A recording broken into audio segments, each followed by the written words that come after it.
Hi all, welcome to our channel turning P S C. അപ്പം നമ്മൾ കഴിഞ്ഞ ക്ലാസ്സിൽ 9ാം ക്ലാസ്സിലെ ബയോളജിയുടെ ദഹനവും പോഷക സംവഹനവും എന്ന ചാപ്റ്റർ പാർട്ട് 1 ആയിട്ട് നിർത്തിയിട്ടുണ്ടായിരുന്നു. അപ്പം നമുക്കിതിൻ്റെ കണ്ടിന്യൂഷനാണ് ഇന്ന് പഠിക്കാനുള്ളത്. ചാപ്റ്ററിൻ്റെ പേരാണ് ദഹനവും പോഷക സംവഹനവും. 9ാം ക്ലാസ്സിലെ SCERT ചാപ്റ്ററാണ്. 2024 എഡിഷനിലെ ടെക്സ്റ്റാണ്. ഓക്കെ, നമുക്ക് നോക്കാം. നമ്മൾ ആദ്യം ദഹനത്തെക്കുറിച്ച് ഡീറ്റെയിൽ ആയിട്ട് പറഞ്ഞിട്ട് നമ്മൾ പിന്നെ ബ്ലഡ് ആയിരുന്നു പറഞ്ഞുകൊണ്ടിരുന്നത് അല്ലേ. രക്തത്തിനെക്കുറിച്ചായിരുന്നു നമ്മൾ പറഞ്ഞത്. രക്തത്തിൽ എന്താണ്? പ്ലാസ്മയുണ്ട്, രക്തകോശങ്ങളുണ്ട് അല്ലേ. ജലം, പ്രോട്ടീനായ ആൽബുമിൻ, ഗ്ലോബുലിൻ, ഫൈബ്രിനോജൻ, പിന്നെ മറ്റ് ഘടകങ്ങൾ ചേർന്ന പ്ലാസ്മയും, red blood cells, white blood cells, platelet ചേർന്ന രക്തകോശങ്ങളും പറഞ്ഞിട്ടായിരുന്നു നമ്മൾ ആ ക്ലാസ് വൈൻഡപ്പ് ചെയ്യുന്നത്. നമുക്കിനി ഇതിൻ്റെ കണ്ടിന്യൂഷനായിട്ട് നോക്കാം. ഓക്കെ, ഇനി അടുത്തതെന്ന് പറയുന്നത് ടിഷ്യൂ ദ്രവത്തിൻ്റെ രൂപീകരണമാണ്. അപ്പോൾ ഇവിടെ ഒരു പിക്ചറൊക്കെ കൊടുത്തിട്ടുണ്ട്. പഠിക്കാൻ കുറച്ച് പാടാണ്. നമ്മളിത് പിക്ചർ നോക്കി തന്നെ നമുക്ക് പഠിച്ചാലേ നമുക്കത് മനസ്സിലാവത്തുള്ളൂ. അപ്പം എല്ലാവരും ഇത് നോക്കി പഠിക്കാനായിട്ട് ശ്രദ്ധിക്കുക. ടിഷ്യൂ ദ്രവത്തിൻ്റെ രൂപീകരണം, നമ്മളിനി അതാണ് പറയുന്നത്. ഇവിടെ നോക്കിയേ, ഇത് ബ്രൗൺ കളറിലല്ലേ ധമനിയുണ്ട്. അത് കഴിഞ്ഞിട്ട് എന്താണ്? ചെറിയ ചെറിയ ലോമികകൾ അല്ലേ, അതിൽ നിന്ന് ലോമികയുണ്ട്. പിന്നെ ബ്ലൂ കളറിൽ സ്ഥിര കാണിക്കുന്നു. പിന്നെ ഗ്രീൻ കളർ ലിംഫോവാഹി അല്ലേ. അങ്ങനെ അതെല്ലാം അടയാളപ്പെടുത്തിയിട്ടുണ്ട്. നമുക്ക് നോക്കാം. ടിഷ്യൂ ദ്രവം എന്താണ്? ടിഷ്യൂ ദ്രവം അതോ ടിഷ്യൂ ഫ്ലൂയിഡ്? ലോമികകളിലൂടെ രക്തം പ്രവഹിക്കുമ്പോൾ ലോമിക ഭിത്തിയിലെ ചെറു സുഷിരങ്ങളിലൂടെ രക്തത്തിലേക്ക് ദ്രാവക ഭാഗം കോശങ്ങൾക്കിടയിലേക്ക് ഊറിയിറങ്ങുന്നു. ഈ ദ്രാവകമാണ് ടിഷ്യൂ ദ്രവം. അതായത് ലോമികകൾ നമ്മൾ പറഞ്ഞല്ലേ, ഈ ചെറിയതായിട്ട് ഈ കാണുന്നതാണ് ലോമികൾ എന്ന് പറയുന്നത് അല്ലേ. ഈ സാധനങ്ങളാണ് ലോമികൾ. അതിലൂടെ രക്തം പ്രവഹിക്കുമ്പോൾ ലോമിക ഭിത്തിയിലെ ചെറു സുഷിരങ്ങൾ അല്ലേ, ചെറിയ ചെറിയ പോഴ്സ് ഉണ്ട്. അതിലൂടെ എന്താണ്? രക്തത്തിലെ ദ്രാവക ഭാഗം കോശങ്ങൾക്കിടയിലേക്ക് ഊറിയിറങ്ങുന്നു. ഈ ദ്രാവകം, ആ ഊറിയിറങ്ങുന്ന ദ്രാവക ഭാഗമാണ് ഇതെന്ന് പറഞ്ഞാൽ ടിഷ്യൂ ദ്രവം എന്ന് പറയുന്നത്, അഥവാ ടിഷ്യൂ ഫ്ലൂയിഡ്. കോശങ്ങളും ടിഷ്യൂ ദ്രവവും തമ്മിലാണ് പദാർത്ഥ സംവഹനം നടത്തുന്നത്. അപ്പം സെൽസും പിന്നെന്താണ് ടിഷ്യൂ ഫ്ലൂയിഡും തമ്മിലാണ് പദാർത്ഥ സംവഹനം നടത്തുന്നത്. ഓക്കെ, പിന്നെ ഇവിടെ തന്നിട്ടുണ്ട് ലിംഫ് എന്താണെന്ന് അല്ലേ. നമുക്ക് നോക്കാം. ടിഷ്യൂ ദ്രവത്തിൻ്റെ ഒരു ഭാഗം ലിംഫ് ലോമികളിലേക്ക് പ്രവേശിക്കുന്നു. നമ്മൾ കണ്ടല്ലേ, ഇതാണ് ലിംഫ് വാഹി. ഓക്കെ, ടിഷ്യൂ ദ്രവത്തിൻ്റെ ഒരു ഭാഗം ലിംഫ് ലോമികകളിലേക്ക് പ്രവേശിക്കുന്നു. ഇതാണ് ലിംഫ് എന്ന് പറയുന്നത്. ലിംഫിലൂടെയാണ് കൊഴുപ്പിൻ്റെ ദഹനഫലം ഉണ്ടായിരുന്ന ലഘുഘടകങ്ങളും കൊഴുപ്പിൽ ലയിക്കുന്ന വിറ്റാമിനുകളും സംവഹനം ചെയ്യുന്നത്. നമ്മൾ പറഞ്ഞു, നമ്മുടെ ശരീരത്ത് നമ്മൾ കഴിക്കുന്ന ഫുഡിൻ്റെ ഒക്കെ എന്താണ് ആവശ്യമായ ഘടകങ്ങളെല്ലാം രക്തത്തിലേക്ക് പോകുന്നു പറഞ്ഞു. അപ്പോൾ അതിനൊക്കെയാണ് പറയുന്നത് ലിംഫിലൂടെയുള്ള കൊഴുപ്പിന് ദഹനഫലമായി ഉണ്ടാകുന്ന ലഘുഘടകങ്ങൾ. പിന്നെ നമ്മൾ പറഞ്ഞു കൊഴുപ്പിൽ ലയിക്കുന്ന വിറ്റാമിൻസ് അല്ലേ. കൊഴുപ്പിൽ ലയിക്കുന്ന KEDA കൊഴുപ്പ് കേടാന്ന് ഓർത്താൽ മതി. എന്താണ് പറയുന്നത്? Vitamin K, vitamin E, vitamin D, vitamin A, അതാണ് കൊഴുപ്പിൽ ലയിക്കുന്ന വിറ്റാമിൻ. അതൊക്കെ എന്താണ്? ലിംഫിലൂടെ ആണ് സംവഹനം ചെയ്യപ്പെടുന്നത്. ഓക്കെ, ക്ലിയർ ആയെന്ന് പ്രതീക്ഷിക്കുന്നു. അപ്പം നമ്മൾ പറഞ്ഞ ടിഷ്യൂ ദ്രവവും ലിംഫുമാണ് പറഞ്ഞത്. ഇനി ഇത് ഇവിടെ അടുത്ത് കൊടുത്തിരിക്കുന്ന ലിംഫ് വ്യവസ്ഥയാണ്, ലിംഫതെറ്റിക് സിസ്റ്റം എന്ന് പറയും. ലിംഫ് വാഹികൾ, ലിംഫ് നോഡുകൾ, സ്പ്ലീന്, അസ്ഥിമജ്ജ, തൈമസ് ഗ്രന്ഥി എന്നിവ ഉൾപ്പെടുന്നതാണ് ലിംഫ് വ്യവസ്ഥ എന്ന് പറയുന്നത്.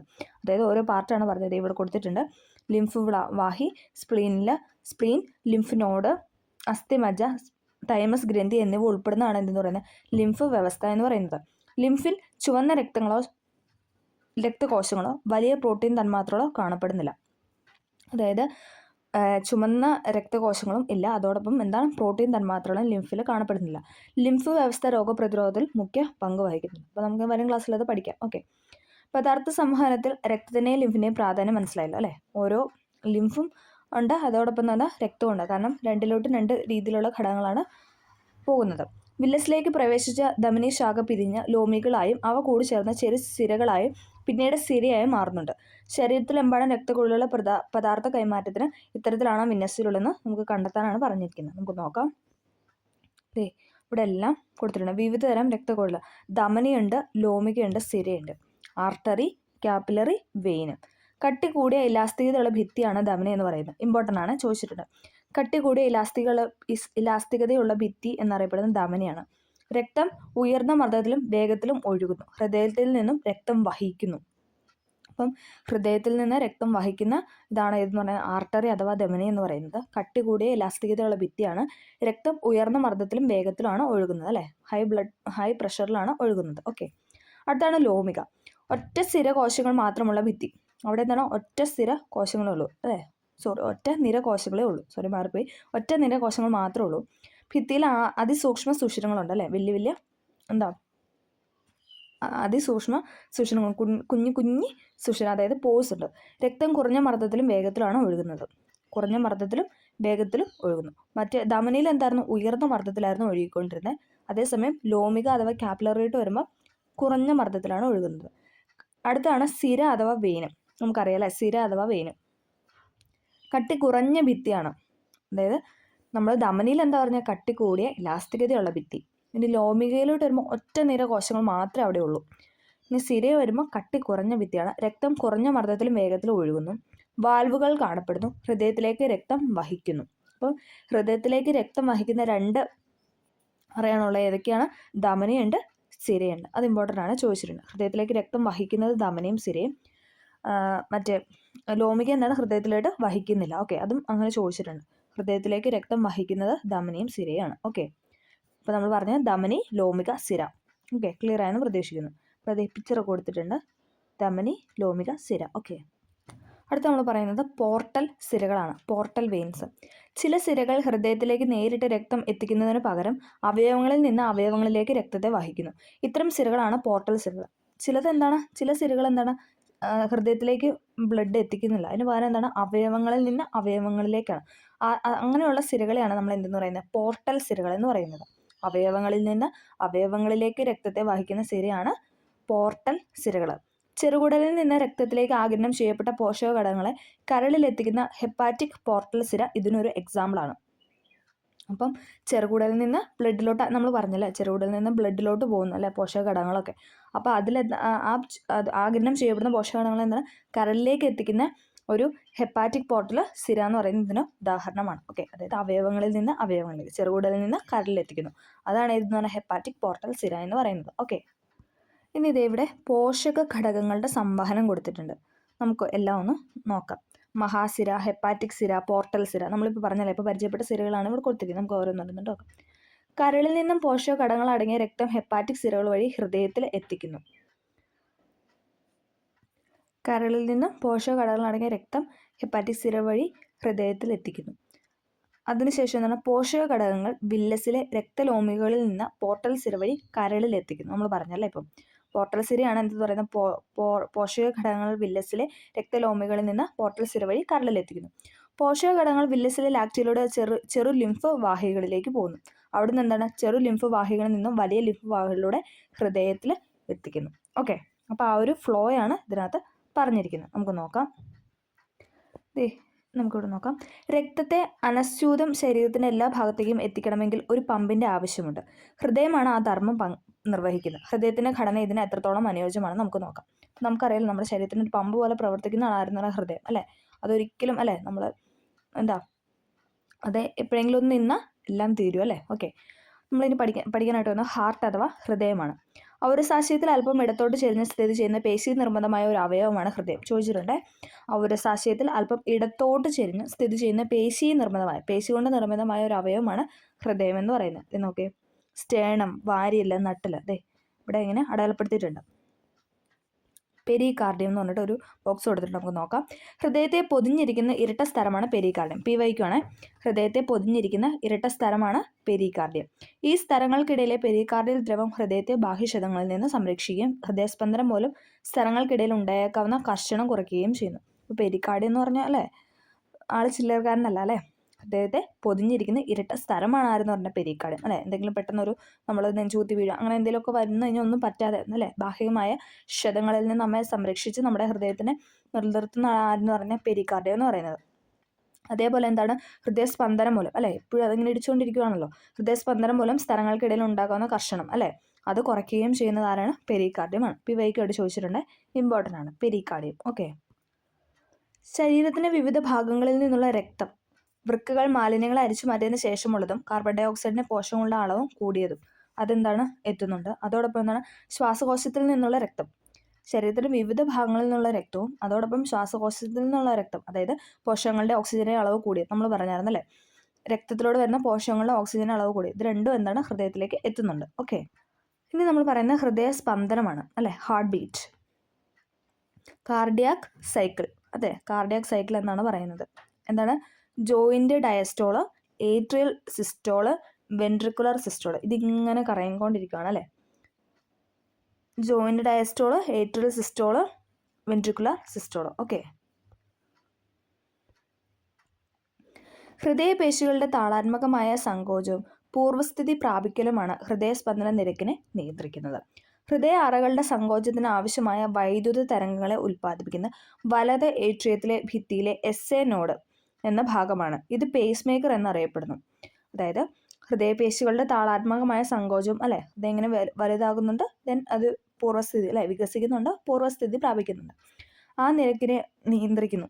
അതോടൊപ്പം എന്താണ്, ഹൃദയ അറകളുടെ സങ്കോചത്തിന് ആവശ്യമായ വൈദ്യുത തരംഗങ്ങളെ ഉൽപ്പാദിപ്പിക്കുന്നത് വലത് ഏട്രിയത്തിലെ എസ് നോഡാണ്. ഇതിനെയാണ് നമ്മൾ പേസ് മേക്കർ എന്ന് പറയുന്നത്. ഓക്കെ, ദേ എസ് നോഡ് അഥവാ പേസ് മേക്കർ എന്ന ഇതുണ്ടോ, പിക്ചറൊക്കെ ഇവിടെ കൊടുത്തിട്ടുണ്ട്. ഓക്കെ, ഇനി ഇമ്പോർട്ടൻ്റ് ആയ ഒരു കാര്യമാണ് ECG അല്ലേ. നമുക്കറിയാം കാർഡിയോഗ്രാം. ഹൃദയം സ്പന്ദിക്കുമ്പോൾ ഹൃദയഭിത്തികളിൽ അനുഭവപ്പെടുന്ന വൈദ്യുത തരംഗങ്ങൾ ഇലക്ട്രിക് വേവ്സ് അഥവാ ഇലക്ട്രിക് ഗ്രാഫ് രൂപത്തിൽ ചിത്രീകരിക്കുന്നതാണ് ECG, ഇലക്ട്രോകാർഡിയോഗ്രാം. ECG പരിശോധിച്ചാൽ ഹൃദയത്തിൻ്റെ പ്രവർത്തന വൈകല്യങ്ങൾ തിരിച്ചറിയാനായിട്ട് സാധിക്കും അല്ലേ. നമുക്കറിയാം അല്ലേ, നമ്മളെപ്പോഴും കാണുകയും കേൾക്കുകയും ചെയ്യുന്ന ഒരു കാര്യമാണ് ഇലക്ട്രോകാർഡിയോഗ്രാം. അതിൽ ഞാൻ കൂടുതൽ ഫോഴ്സ് ആയിട്ട് പറയുന്ന പോയിന്റ്സ് മാത്രമാണ് നമുക്ക് എക്സാമിന് കണ്ടിട്ടുള്ളത്. ബാക്കിയെല്ലാം നമുക്കൊന്ന് അറിവിലോട്ട് പറഞ്ഞു വെക്കുന്നതാണ്, ആ ഒരു കണ്ടിന്യൂഷൻ കിട്ടാൻ വേണ്ടിയിട്ട്. ഓക്കെ, അപ്പം ECG എന്ന് പറഞ്ഞാൽ എന്താണ്, ഹൃദയം സ്പന്ദിക്കുമ്പോൾ ഹൃദയഭിത്തികളിൽ അനുഭവപ്പെടുന്ന വൈദ്യുത തരംഗങ്ങൾ ഗ്രാഫ് രൂപത്തിൽ ചിത്രീകരിക്കുന്നതാണ് ECG. ഫുൾ ഫോം ചോദിച്ചിട്ടുണ്ട്, ഇലക്ട്രോകാർഡിയോഗ്രാം. ഓക്കെ, അടുത്താണ് പൾസ്. നമുക്ക് നോക്കാം. ഡോക്ടർമാർ രോഗികളുടെ കൈത്തണ്ട ചിത്രത്തിൽ കാണിച്ചിരിക്കുന്ന പോലെ പരിശോധിക്കുന്നത് നിങ്ങൾ ശ്രദ്ധിച്ചാൽ അല്ലേ. നമ്മളൊക്കെ പോയി കഴിഞ്ഞാൽ എന്താണ്, ആദ്യം തന്നെ നമ്മുടെ കൈ ഒന്ന് നോക്കും അല്ലേ. നിങ്ങളുടെ കൈവിരലുകൾ ഒരു സ്പന്ദനം അനുഭവപ്പെടുന്നില്ല, ഇതാണ് പൾസ്. അതായത് നമ്മളിങ്ങനെ പിടിച്ചു നോക്കുമ്പോൾ കൈവിരൽ സ്പന്ദനം അനുഭവപ്പെടുന്നു. ഇടത് വെൻട്രിക്കിളിന്റെ സങ്കോചം, ധമനി ഭിത്തിയുടെ ഇലാസ്തികത, ധമനി ഭിത്തിയുടെ വികാസവും പൂർവ്വസ്ഥിതി പ്രാപിക്കലും, ഇതൊക്കെയാണ് ഇതിൽ നിന്ന് പൾസിന് പ്രായോഗിക നിർവചനം ആണ് നമ്മൾ പറഞ്ഞത്. ഹൃദയസ്പന്ദന നിരക്കും പൾസ് നിരക്കും തമ്മിൽ എന്തെങ്കിലും ബന്ധമുണ്ടോ, നമുക്ക് നോക്കാം. കുട്ടികൾ ജോഡികളായി നിന്ന ശേഷം അതിലൊരാൾ സ്വന്തം ഹൃദയസ്പന്ദനം നിരക്കും അതേസമയം തന്നെ മറ്റൊരാളെ കൊണ്ട് പൾസ് നിരക്കും കണ്ടെത്തുക. സമയക്ലിപ്തത ഉറപ്പുവരുത്താൻ സ്റ്റോപ്പ് വാച്ച്, അതായത് കറക്റ്റായിട്ട് ആ ഒരു ടൈം വരെ സ്റ്റോപ്പ് വാച്ച് ഉപയോഗിക്കാം. ലഭിച്ച അളവിനെ രേഖപ്പെടുത്താനാണ് പറഞ്ഞത്. പിന്നെ എന്താണ്, അതിനുശേഷം അതേ ആൾ തന്നെ 1 മിനിറ്റ് നേരത്തേക്ക് വ്യായാമത്തിൽ ഏർപ്പെടും. എന്തെങ്കിലും ഓടുക, ചാടുക, അങ്ങനെ എന്തെങ്കിലും ചെയ്യുക. തുടർന്ന് മുകളിൽ സൂചിപ്പിച്ച രീതിയിൽ ഹൃദയസ്പന്ദന നിരക്കും പൾസ് നിരക്കും എത്രയാണെന്ന് പട്ടികയിൽ രേഖപ്പെടുത്തണം. അപ്പോൾ അതങ്ങനെ മാറി നോക്കുമ്പോൾ എന്താണ്, നമുക്ക് ആ ഒരു നിരക്കിലെ വ്യത്യാസം അറിയാനായിട്ട് സാധിക്കും. അതാണ് അവിടെ പറഞ്ഞു വെച്ചത്. ഓക്കെ, നമ്മൾ അടുത്ത് പറയുന്നത് ബ്ലഡ് പ്രഷർ അഥവാ രക്തസമ്മർദ്ദം. നമുക്ക് ഇമ്പോർട്ടൻ്റ് ആയൊരു ടോപ്പിക്കാണ് രക്തസമ്മർദ്ദം അഥവാ ബ്ലഡ് പ്രഷർ. ഹൃദയം സങ്കോചിക്കുമ്പോഴും പൂർവ്വസ്ഥിതി പ്രാപിക്കുമ്പോഴും ധമനികളിൽ ഉണ്ടാവുന്ന മർദ്ദമാണ് ഇതെന്ന് പറയുന്നത് ബ്ലഡ് പ്രഷർ അഥവാ രക്തസമ്മർദ്ദം എന്ന് പറയുന്നത്. ഇവിടെ ഒരു ബോക്സ് കൊടുത്തിട്ടുണ്ട്, സിസ്റ്റോളിക് പ്രഷറും ഡയസ്റ്റോളിക് പ്രഷറും. ഇതാണ് കൂടുതലും ചോദിച്ചു കണ്ടിട്ടുള്ളത്. ഹൃദയം സങ്കോചിക്കുമ്പോൾ ഏകദേശം 70 മില്ലി രക്തം ധമനികളിലേക്ക് പമ്പ് ചെയ്യപ്പെടുന്നു. അപ്പം ധമനികളിൽ അനുഭവപ്പെടുന്ന മർദ്ദമാണ് 120 mmHg. ഇതിൻ്റെ ഈ mmHg ഇമ്പോർട്ടൻ്റ് ആണ്. mmHg തന്നെ അത് പറയണം, മാറ്റിയൊക്കെ ചോദിക്കാറുണ്ട്. MHg അങ്ങനെ പല ഇതിലും ഇട്ട ഓപ്ഷൻ നമ്മളെ കുഴപ്പിക്കാറുണ്ട്. ഓക്കെ, അപ്പം 120 mmHg ആണ് നമ്മുടെ സിസ്റ്റോളിക് പ്രഷർ എന്ന് പറയുന്നത്. 120 80 mmHg ആണ് നമ്മൾ നോർമലി നമുക്ക് ഇങ്ങനെ കാണിക്കുന്നത്. ഓക്കെ, അപ്പം 120 mmHg എന്ന് ഉദ്ദേശിക്കുന്ന സിസ്റ്റോളിക് പ്രഷർ, അതായത് ധമനികളിലേക്ക് പമ്പ് ചെയ്യപ്പെടുന്നത്. ഓക്കെ, 80 എന്ന് പറഞ്ഞാൽ ഡയസ്റ്റോളിക്, പൂർവ്വസ്ഥിതി പ്രാപിക്കുമ്പോൾ അല്ലേ. ഡയസ്റ്റോളിക് എന്ന് പറഞ്ഞാൽ ഓക്കെ നമ്മൾ ശ്വാസം പുറത്തോട്ട് വിടുമ്പോൾ. ഓക്കെ, ഹൃദയം പൂർവ്വസ്ഥിതി പ്രാപിക്കുമ്പോൾ ഏകദേശം 70 മില്ലി രക്തം ഹൃദയത്തിനുള്ളിലേക്ക് പ്രവേശിക്കുന്നുണ്ട്. അതെന്ന് പറഞ്ഞാൽ അനുഭവപ്പെടുന്ന മർദ്ദം എന്ന് പറഞ്ഞാൽ 80 mmHg ആണ്. അപ്പോൾ നമ്മൾ 120/80 mmHg എന്നാണ് നോർമലി നമ്മുടെ ബ്ലഡ് പ്രഷർ പറയാറുള്ളത്. ഓക്കെ, ആ ഒരു കണക്ക് ഓർത്തിരിക്കുക. അത് അളക്കാനുള്ള 2 ഇത് കൊടുത്തിട്ടുണ്ട്, നമുക്ക് നോക്കാം. ഈ 2 മർദ്ദങ്ങളും ചേർന്നാണ് ഒരാളുടെ രക്തസമ്മർദ്ദം.